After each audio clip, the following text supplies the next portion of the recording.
Bir bulsa toy ediyor da. Toy ediyor on. Ay 4 yaşına toyu var ya 4 santim. Ay garı umma tanıdılar da. Bulzoğu da. Bulzoğlular.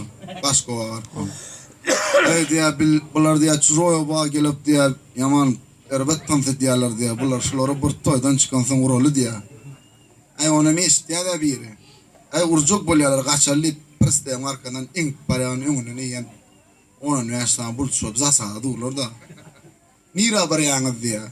Ay birinci adın ne diye. Ay bunu sorum şu Allah'da Hudayda da. Bilberik birinci adın ne diyor. Allah'da diye de.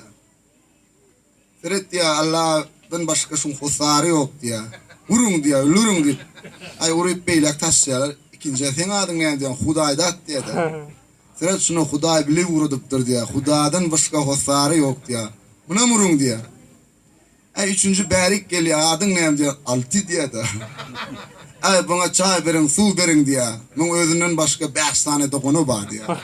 Buna değil mi diye. Ay dördüncüm fikirleniyor da beni köprek diye beni öyle maşindeki getirirler diye. Ay dördüncü berik geliyor oraya. Uzunuz berik gelin diye. Ay yanına köpürdeşip varıyorlar. Adın ne diyor? 16 diye.